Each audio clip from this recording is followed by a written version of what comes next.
Why does he have to ruin it for the rest of the class? If food allergies are so common, how come no one had them when I was a kid? If your allergy is so severe, then maybe you just shouldn't fly when you travel. We recommend that if you suffer from any allergy, kindly refrain from ordering any of our products. These are the rantings of an ignorant public. Ignorance and discrimination must be combated with education. I am here today to talk to you about food allergies. A food allergy is a serious, life-threatening condition. It is not the same as food intolerance. It does not mean someone is a picky eater. A true food allergy causes an immune system reaction, which affects numerous organs in the body. It can result in anaphylaxis, which can be fatal within 30 minutes. A food intolerance is generally less serious and often limited to digestive problems. Anaphylaxis is scary and dangerous. It comes on quick and it's like your body's personal 911 call for help. Symptoms include swelling of the lips, mouth, and throat, which can lead to difficulty breathing and even cardiac arrest. Can you even imagine this happening to you because you were hungry and had a bite to eat? Where might you even be when this happens? We don't just eat at home.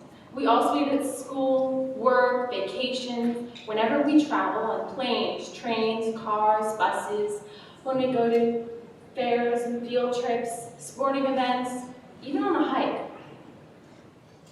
So what in the world are you supposed to do when you're flying 35,000 feet in the air having an allergic reaction?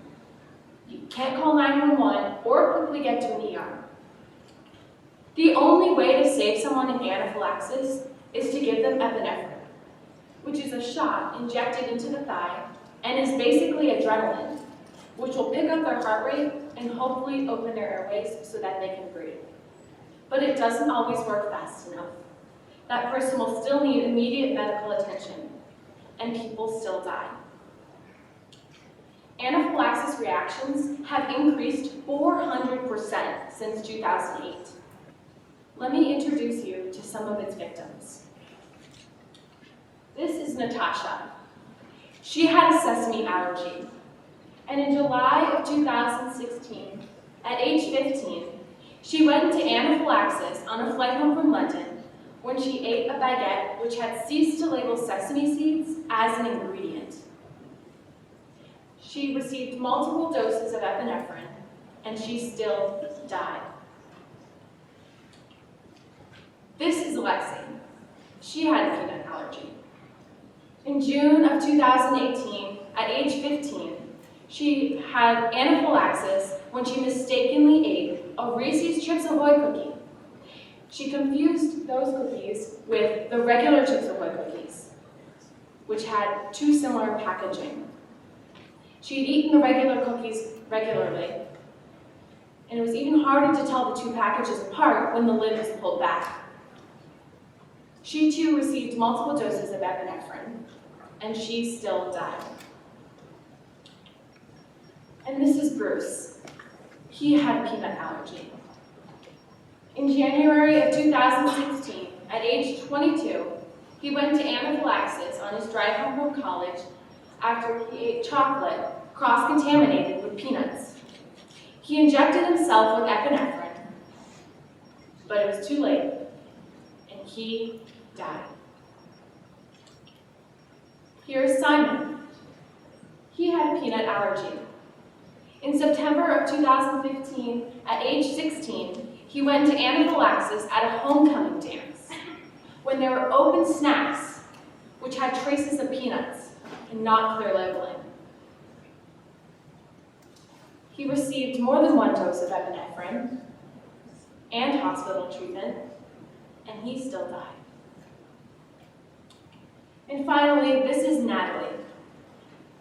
She had a peanut allergy, and in July of 2013, at only 13 years old, She went to Anaphylaxis at a summer camp after eating one bite of a Rice Krispie treat, which had been prepared with peanut butter.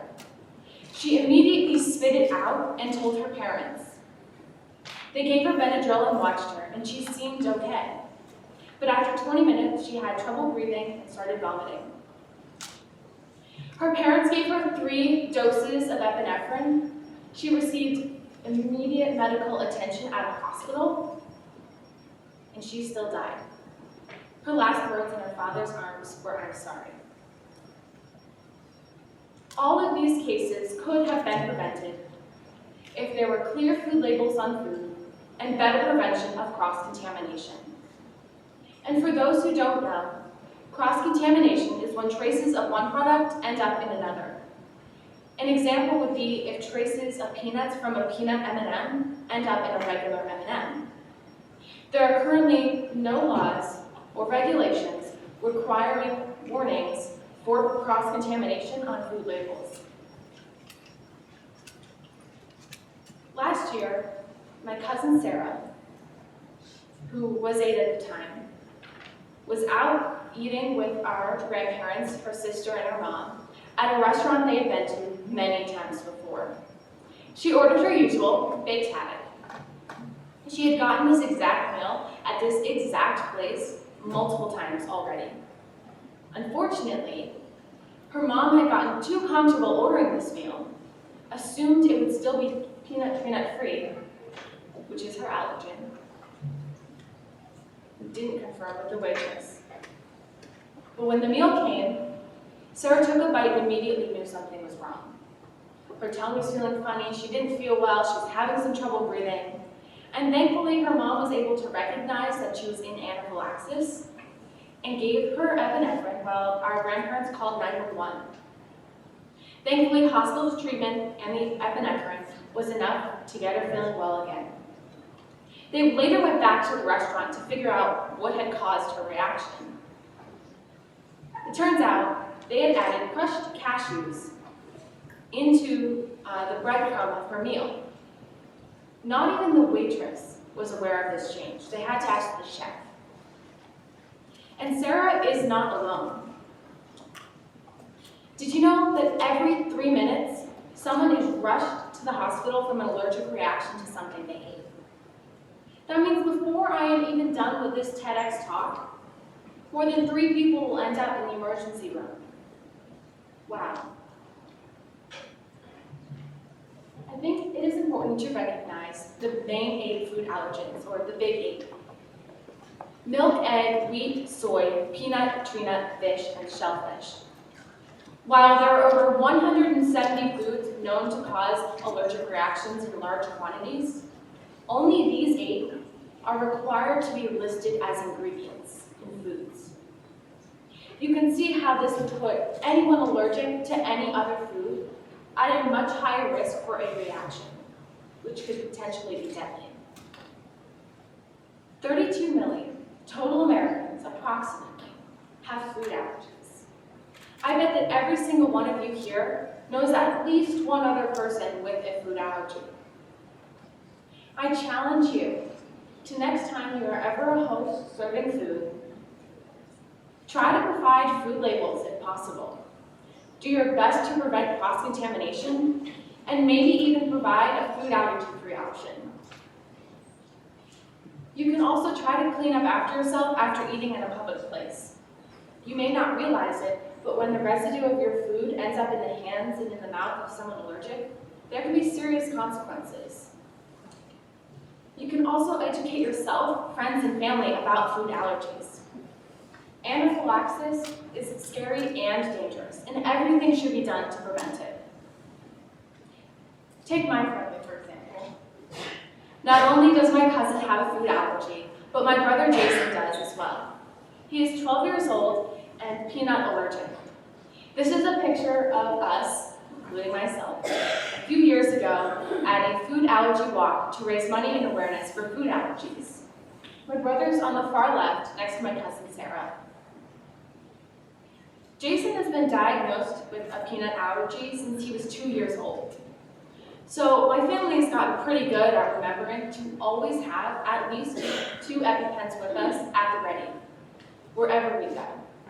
Movies, restaurants, friends and family's houses, even if we're just going shopping and have no intention of eating food. Because the fact of the matter is, you never know what's on the surfaces around you. Anywhere that people touch, there could be traces of peanuts. Anywhere. And this is often overlooked by anyone that this doesn't affect. It is a continuous effort to keep my brother safe. And living in a family with food allergies has even impacted my lifestyle. We can't go out to certain places. For example, I've never been to a Five Guys because they have open barrels of peanuts, which is clearly not safe. So with that, if not anything else, I hope I have at least opened your mind to the growing food allergy epidemic. Maybe I have even gotten some of you to consider donating to food allergy research and education for a cure, which would help millions of people worldwide that are affected. And one last time, I ask you to do your part to help, because you could save a life. Thank you.